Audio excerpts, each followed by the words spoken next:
and gentlemen, the story you are about to hear is true. Only the names have been changed to protect the innocent. NBC brings you Dragnet. You're a detective sergeant. You're assigned to homicide. A mad killer is loose in the city. In every instance, he leaves the murder weapon behind. There are no fingerprints, no clues to the killer's identity. Your job, get him. Dragnet, the documented drama of an actual crime, investigated and solved by the men who unrelentingly stand watch on the security of your home, your family, and your life. For the next 30 minutes, in cooperation with the Los Angeles Police Department, you will travel step by step on the side of the law through an actual case from official police files. From beginning to end, from crime to punishment, Dragnet is the story of your police force in action. It was Tuesday, June 3rd. It was warm in Los Angeles. We were working the day watch out of homicide. My partner's Ben Romero. The boss is Ed Backstrand, chief of detectives. My name's Friday. I was off duty reporting back in on an emergency call. It was 3:57 a.m. when I got to the basement of the city hall, the carpool. Let's go, Friday.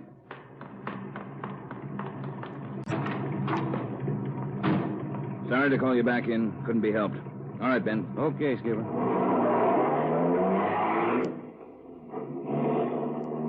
What's bed? Double murder.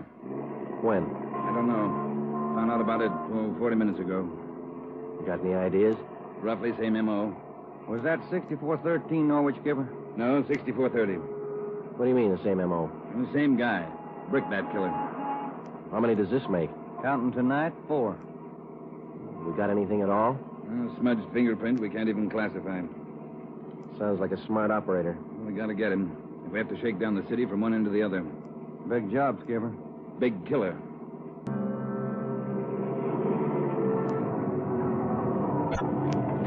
At 4:26 a.m., we pulled up in front of 6430 Norwich Drive, a small group of bungalow apartments facing on an oval-shaped garden court. 2 uniformed officers were stationed at the door to the apartment. Hiya, Chief. Hiya, fellas. We went inside. Wellberg from homicide was waiting for us. This way. In here. Well, there they are. Yeah. Mother, daughter. Joe, on the floor beside the bed. Yeah, a red brick. Miss Hafters, we know how you must feel about all this, but would you please try to answer a few more questions for us? Yes. All right. Oh, Margaret. Miss Hafters, how long had you known Mrs. Diaz and her daughter? 9 years. This November they moved next door. I remember it so well. We got along right from the start. And as far as you know, the only close friends the mother and daughter had live right here in the apartment court? Yes.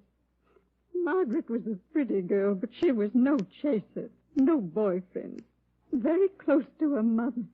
The two of them very close. Did they keep any amount of valuables in the apartment? Money, jewelry, things like that? Oh, no. Mrs. Diaz and Margaret didn't have much, you know.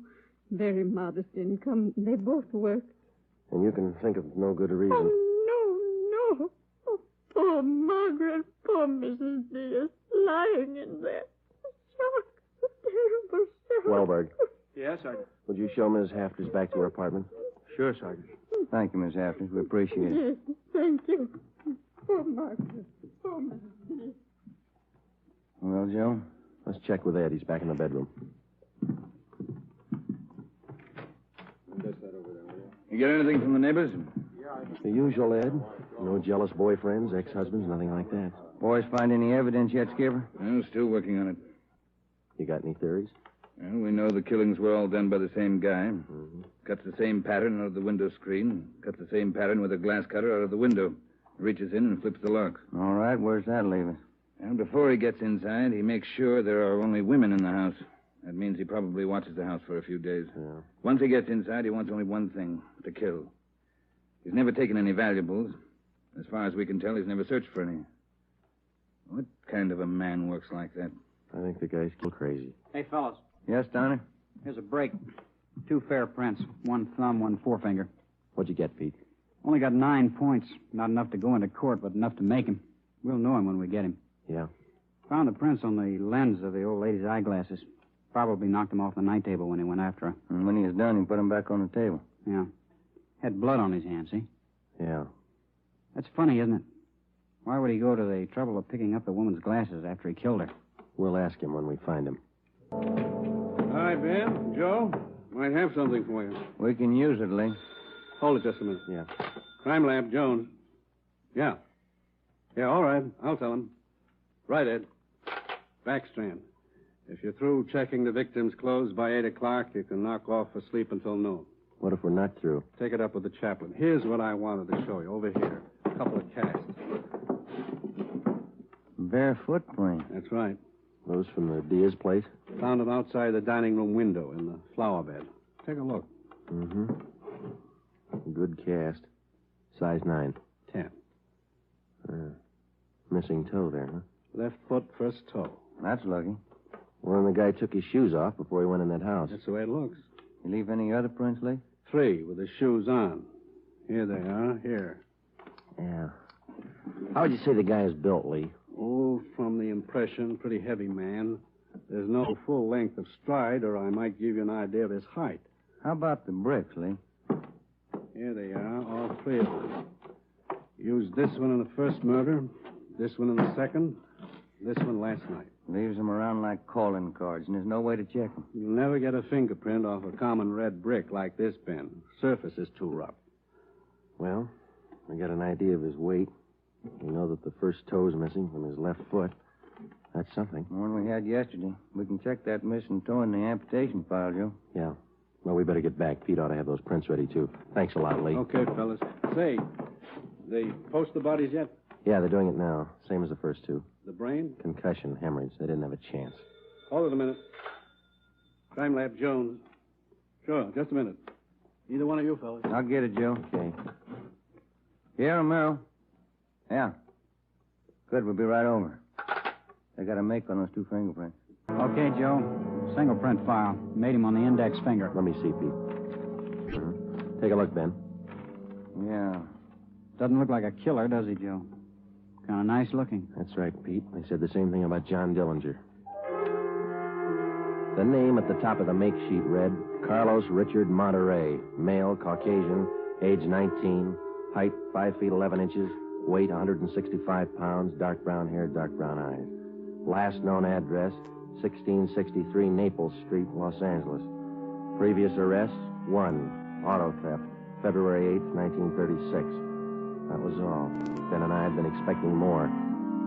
The information on the mama sheet for Monterey was 13 years old. So was the picture. So was the description. So was the address. In 13 years, a man can change in 1,000 ways. So can his habits, his appearance, his address. In 13 years, everything can change except 2 things. A man's fingerprints and a physical deformity.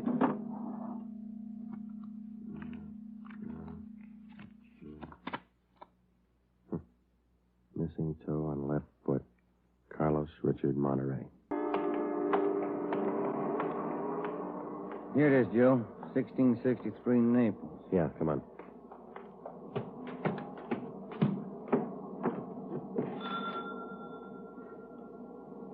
Somebody's coming. Mm-hmm. Yes? What is it? We're police officers. We'd like to ask you a few questions. Oh, yes. Would you like to come in? Thank you, ma'am. Yes? Would you mind telling us your name? Monterey. Isabel Monterey. What is it you want? You're married? Yes. My husband is Francisco Monterey.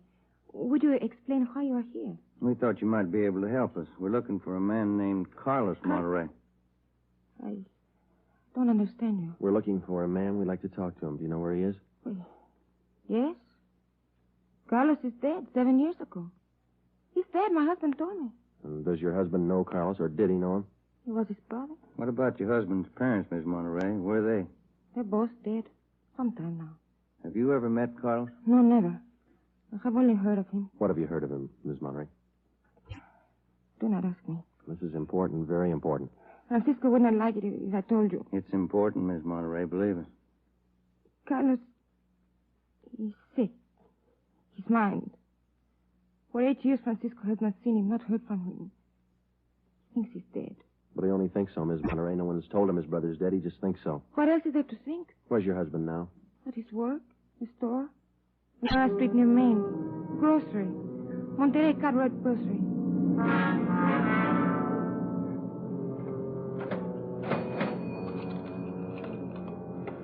Here's your change. Thank you, Mrs. Myers. Now, look, officers, you know how it is. You don't like to let these things get out. That's why I trust you. You can trust us, Mr. Monterey. We just want to check on a few things. Oh, fine. Always glad to help out if I can. Well, can you tell us if your brother was ever in a mental institution in his life? Oh, I know there was nothing wrong. 1923.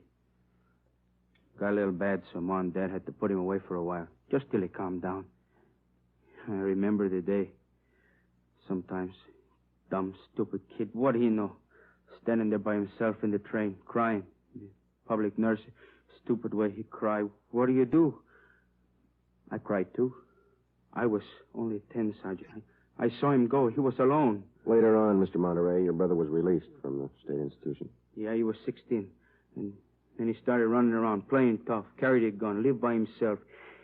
He never came around. He dropped from sight about 1938. You haven't heard from him since then? Nothing. Never seen him. Do you know of anybody who might have seen him? Ooh, there was a girl he had. Anita something. On Soteo Street. Anita Martin, yeah, that's it. Soteo Street. Maybe she's seen him. Ask her. Maybe she's seen him. Carlos Monterey? Not in a year. Last March he was in. When I was working at the Peacock, down on South Main. He came in, we talked for a while. That was all. And you haven't seen Carlos for the past 2 months or so? I tell you, no. Has he written to you? Has he phoned you? Oh. Once, 3 weeks ago, he phoned. Here. He left a message with my girlfriend. But he didn't call back again. Now, that's it. That's all I know. Thank you, Miss Martin. Here's our card. If he does call, you'll let us know. Yeah, I'll let you know. You like Carlos, is that it, Anita? Like him? No, I didn't like him. He was funny. But he was nice. You know, I pitied him. Why did you pity him, Miss Martin? Well, he was a good fellow who was strange. He could smile, you know. He had a nice smile, but you could tell he was never laughing. There was something in his mind. Something... Oh, I don't know. At least a year, closer to 2, I haven't seen Carlos. No letters, not a card, nothing. He was in the East the last time I heard. When was that? A year ago, January. I was in here. He sent me a calendar. Sometimes he could get along fine, very well. Other times, terrible. You couldn't keep him down. How'd he manage to stay out of jail that way, Vicente? I don't know. Sometimes he should have been in jail 5 times over. And you say you don't know of anybody who might have a recent picture of Carlos, a snapshot? No.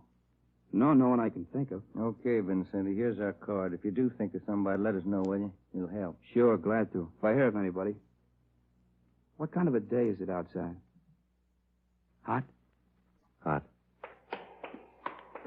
By 5 o'clock that afternoon, Ben and I were certain of one thing. Carlos Monterey was in the city of Los Angeles, somewhere.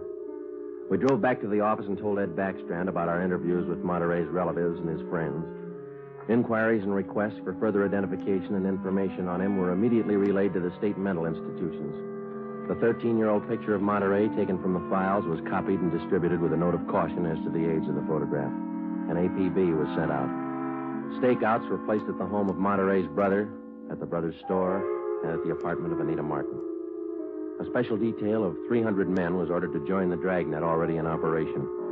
The details at the airport and the bus terminals were alerted, as well as the details at the Union Depot and the main post office. By 6 o'clock that night, almost 1,000 men were actively working at the job of tracking down Carlos Monterey. At 6:30 p.m., Ben and I drew a 4-hour relief period. We drove out to Ben's place, and his wife fixed us some dinner. At 10:30 that night, we reported into the office, picked up Ed Backstrand, and we drove out to join the manhunt. Unit 32R on the corner of South Flower and Loomis, the 390W, AMA 367. Unit 12A, code 1. 66A and 864 Wall Street. See the man about a 507, AMA 367. 425430 East Grand, apartment 10, 311, KMA 367. We cruised with the Dragnet operation until 5 o'clock that morning. Ben and I took turns driving. Actually, the tremendous job of scouring 500 square miles of city for one man was only beginning. Unless there was an unexpected break, the search for Carlos Monterey could wear on for weeks. It did. Night after night, the manhunt went on, and day after day. There was no break. 16 days later, on a Sunday night, I went to bed early.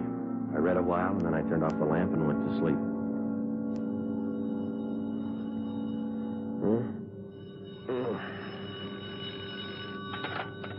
Hello?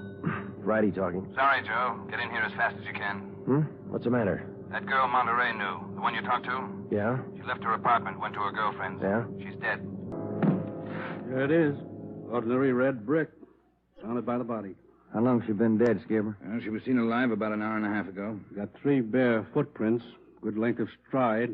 Found them down in the lot beside the house. What do they look like? Same guy. First toe missing from the left foot. The same weight impression. Should be about 5'11". That checks out with what you got, doesn't it? All right, so it's the same guy. What about those shoes we found, Lee? Yeah, they correspond. They were impregnated with foreign matter. What'd you find? Particles of lettuce leaf, dry onion skin, traces of red cabbage. Maybe a vegetable counter. Maybe. What about the city wholesale market down on Front Street? What about any market in Los Angeles? No, Lee, that wholesale market is big enough to hide anybody. Hundreds of transients work in there. Some of them even sleep there. For a guy like Monterey, it'd be perfect. That's a fair guess. Check it when it opens. They open at 2 a.m. 2:30 now. All right, get back to the office and pick up as many extra men as you need. Get down there right away. Okay, Ed. Now, you know he's a rough one, so watch it. On Monday, June 23rd, at 2 minutes past 3 a.m., we pulled up at the city wholesale produce market. With the exception of 54 police officers in plain clothes who mingled with the buyers and sellers, business went along as usual. The market itself covered almost 3 square blocks in the lower part of the downtown area. It was divided off into hundreds of individual stalls by flimsy wooden partitions. To make the search even tougher, the place was crowded.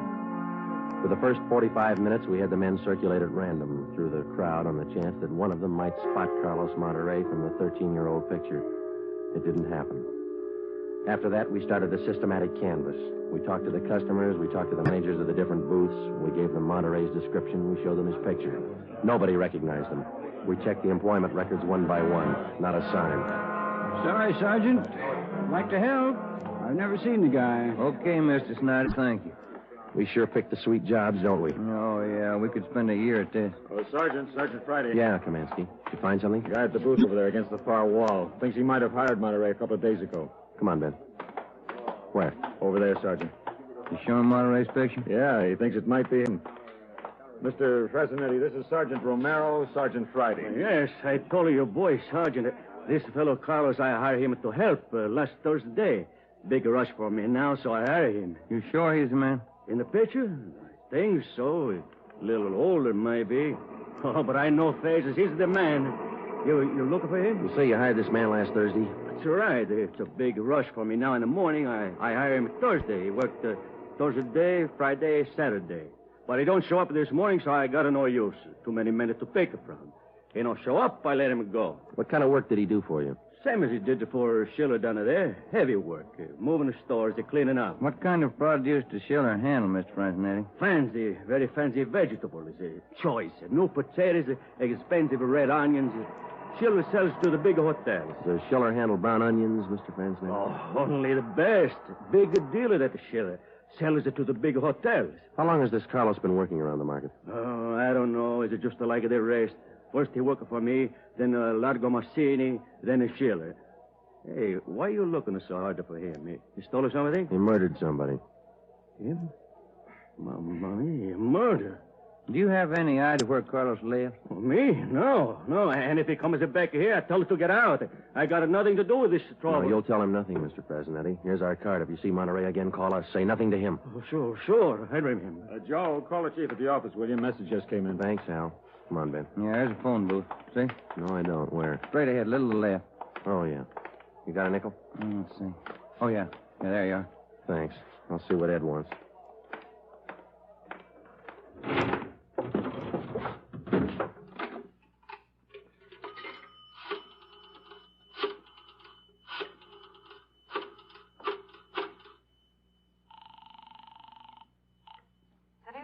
2511. 2511. Chief of Detectives Office, Hannon. Hi, Mike. Ed there? Ed, take it on extension 2, will you? Backstrand talking. Friday, Ed. Move fast on this one, Joe. What's up? Main post office. Carlos Monterey picked up a letter there less than 5 minutes ago. Come on, Ben. There's Ed over there with Wellberg. Yeah. Traffic short jammed up around here. Hi, Ed. Friday, Romero. You all set, Wellberg? All set, Chief. Spring Street to San Pedro. Sunset the first. Got it covered. Good. What's the story? Post office detail tipped us off. 5 minutes after 8, a man answering Carlos Monterey's description picked up a letter at the general delivery window. That was 16 minutes ago. Who spotted him? Sam Lane. Got a look at him just as he was leaving the window. Called to him to stop, but Monterey ran. Lane called me, and we threw a net over the area for 6 blocks around. And Monterey's still somewhere inside this area? I don't know how he could have gotten out. What's next? Well, I'll give him an hour to break for it. After that, we start a house-to-house search of the whole area. Stop all pedestrian and vehicular traffic for identification. You're going to jam up the depot traffic. That's cheaper than murder, Romero. Get going. The first hour we counted off in 5-minute segments. Like Backstrand, we felt close enough to Monterey to touch him, but he still wasn't there. The north and south ends of the blockade started to move in, slowly, searching every store, every house, every conceivable place where a man might hide out. In the meantime, Ben and I worked the Spring Street side of the blockade, watching the faces of the pedestrians as they came through one by one, examining all vehicles and their drivers. The morning wore on, the sun came out, and it started to get warm. By 11 o'clock that morning, Monterey still had not been found. The temperature was 93 in Los Angeles. It was still climbing. The search went on. At 10 minutes past 2 p.m., Backstrand made the round. How's it look, Skipper? Not good. Going slow. How much longer do you figure? I don't know. It'll go to after dark, that's sure. District down here is like a rat's nest. Yeah. Nothing? Nothing. But he's someplace inside this blockade. He's got to be. Any chance getting relief for the men in our squad? Some of them been working straight through since yesterday. I'll see. Check with me around 5 this afternoon. Thank you, Skipper. Keep a sharp lookout. One slip. That's all it takes. The search went on. At 3 o'clock that afternoon, the temperature was 95. We sweltered and we waited. At 3:45, Backstrand sent a squad of men into the Union Depot to search it from top to bottom. There was one false alarm when one of the men thought he saw Monterey slipping out a side door into a taxi. He turned out to be a train conductor. At 25 minutes past 4, Backstrand passed along the order to our detail to start moving in, house by house. It was a tedious job, and it went slow. The men were tired. At 5:30, the relief squad showed up. Ben and I stayed on. After another 2 hours of house-to-house searching, the trap was narrowed down to a 3-square-block area, a single block wide and 3 blocks long. It started to get dark. Backstrand ordered out batteries of floodlights. By 8 p.m., the cordon closed in around the last 2 square blocks. Lines are all set, Skipper. Ready to move. Good. What do you think? We'll know pretty soon, one way or the other. Frank, keep that traffic moving. All right, you two, get going. See you later, Skipper. Joe, let's take a look in here. Okay. Sure is an old building. Yeah. Where'd Kamansky go? I don't know. He's here a minute ago. Oh, wait. There's his flashlight. Down at the end of the corridor there. He's signaling. Yeah, come on. Kamansky? Yeah. Down below, Sergeant, in the basement. Come on. Monterey? He's been there, I think. Here, this way. Where? Over here. Now, watch your step. The light's bad. Here he is. Says he's the janitor. Oh, my head. He's been slugged. All right, come on. How'd it happen? Can you tell us? Yeah, a big man hit me. I came down to empty the baskets. He hit me and ran. Ran over to the new building. The new building? Is that the one next door? Yeah, just a few minutes ago. Nobody's come out of this building for the past half hour. Every door in the place is guarded. No, not the doors. He went through the tunnel. I saw him. Over there's the tunnel. I'll take a look, Joe. Yeah, the tunnel. Connects the 2 basements. Same company, old building, new building. The tunnel connects the basements. Joe, come on. Yeah. Kamansky, get out the Backstrand. Tell him what's happened. Right, Sergeant. And call an ambulance. Right. All right, Ben. Through the tunnel. Watch where you're going. The light's bad. Yeah, it is. That a door up ahead there? Yeah, I think so. Yeah. Let's go. Good. There's a stairway. Come on.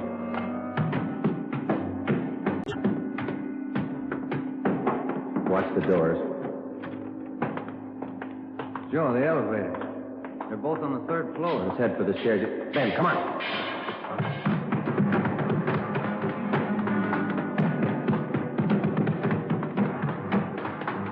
one more floor. Yeah, right.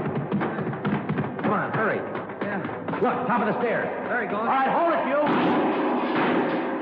Stuck in the elevator, Joe. He's going down. Well, we'll never make it on the stairs. Joe, look. This other elevator. The control lever's bent. Let's try it anyway. Yeah.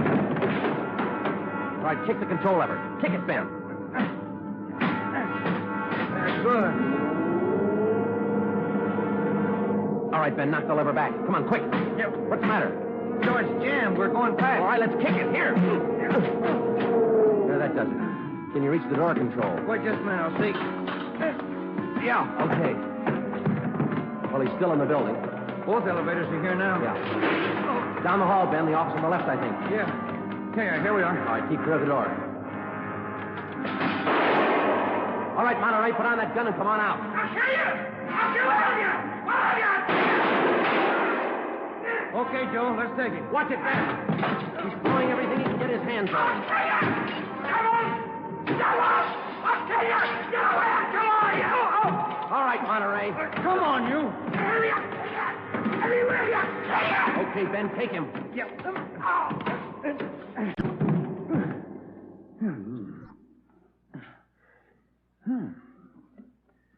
Nice looking guy. Clean cut. Yeah.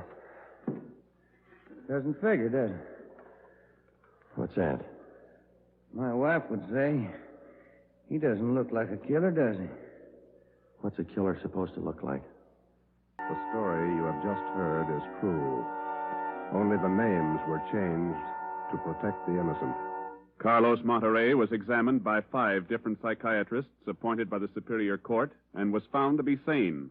He was tried and convicted of murder in the first degree.